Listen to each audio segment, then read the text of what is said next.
اللہ تعالیٰ نے قرآن مجید میں 49 مرتبہ ایک سوال پوچھا ہے، افلا تعقلون۔ ہم اس کا ترجمہ کرتے ہیں کہ کیا تم سمجھتے نہیں ہو، کیا تم سوچتے نہیں ہو، لیکن عربی میں یہ صرف سوچنے کی بات نہیں ہے بلکہ اس سے مراد ایک گہری اور عملی سمجھ ہے۔ یہ ہمارا نیا سلسلہ ہے 3 منٹ کے اندر قرآن مجید کو سمجھنے کا۔ اگر آپ قرآن سیکھنا چاہتے ہیں تو ہمارے ساتھ جڑے رہیے، آپ تفسیر قرآن سیکھیں گے۔ یاد رکھو کہ لفظ تعقلون جس کی جڑ عین قاف لام عقل ہے، ہم عقل کا ترجمہ ذہانت، فہم یا دماغ کرتے ہیں، لیکن ابتدائی عرب جب یہ لفظ استعمال کرتے تھے تو ان کے نزدیک اس کا مفہوم صرف ذہنی صلاحیت یا سوچنے کی قوت نہیں تھا۔ دیہاتی عربیوں کے نزدیک عقل کا تعلق کتابوں سے نہیں تھا، سوچ سے نہیں تھا، چالاک ہونے سے نہیں تھا۔ ان کے نزدیک یہ لفظ اکال سے آتا ہے۔ اکال ایک موٹی رسی تھی، ایک مضبوط بندھن، اور اسے ایک خاص ہی مقصد کے لیے استعمال کیا جاتا تھا۔ وہ دیہاتی عربی رات کے وقت اپنے اونٹ کی ٹانگوں پر اسے باندھتے تھے تاکہ وہ بھٹک کر کھلے صحرا میں نہ نکل جائے اور ہلاک نہ ہو جائے۔ یہی رسی اکال تھا، وہ چیز جو ایک بھٹکتے ہوئے جانور کو اندھیرے میں کسی کھائی کی طرف چل پڑنے سے بچاتی تھی، اور عربیوں نے اسی لفظ کو، اسی تصور کو ایک ایسی رسی جو ٹانگوں کو باندھ کر روک دیتی ہے، انسان کے ذہن کے لیے استعمال کیا۔ انہوں نے عقل کو عقل اس لیے کہا کیونکہ وہ ذہن کے بارے میں ایک ایسی حقیقت جانتے تھے جسے ہم بھول چکے ہیں۔ عقل کبھی بھی اس بات کا نام نہیں تھی کہ آپ کتنا جانتے ہیں، بلکہ یہ اس بات کا نام تھی کہ آپ اپنے آپ کو کن چیزوں سے روک سکتے ہیں۔ اصل عربی مفہوم کے مطابق عقل مند شخص وہ نہیں جس کے پاس سب سے زیادہ معلومات ہوں، بلکہ وہ ہے کہ جس کا ذہن ایک رسی کی طرح کام کرے، جو نفس کو باندھے، خواہشات کو قابو میں رکھے اور انسان کو اس راستے پر بھٹکنے سے روکے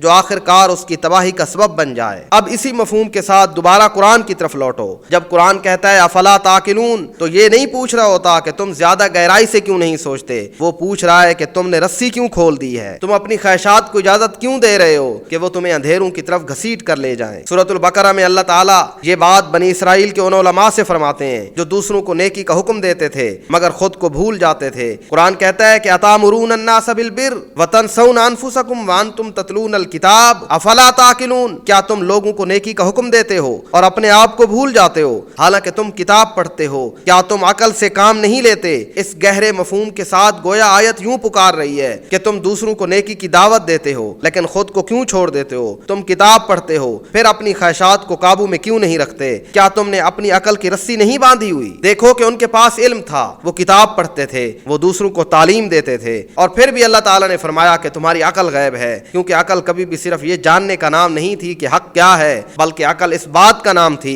کہ تم اپنے آپ کو باطل سے روک سکو، تم اپنے نفس کو غلط کرنے سے باز رکھ سکو۔ تو اب ہمیشہ قرآن کے اس جملے پر غور کرتے رہنا، افلا تعقلون، کیا تم نے اپنی خواہشات کو باندھ رکھا ہے؟ کیا تم اس رسی سے کام لے رہے ہو؟ تو یاد رکھو قرآن تم سے کہتا ہے کہ افلا تعقلون۔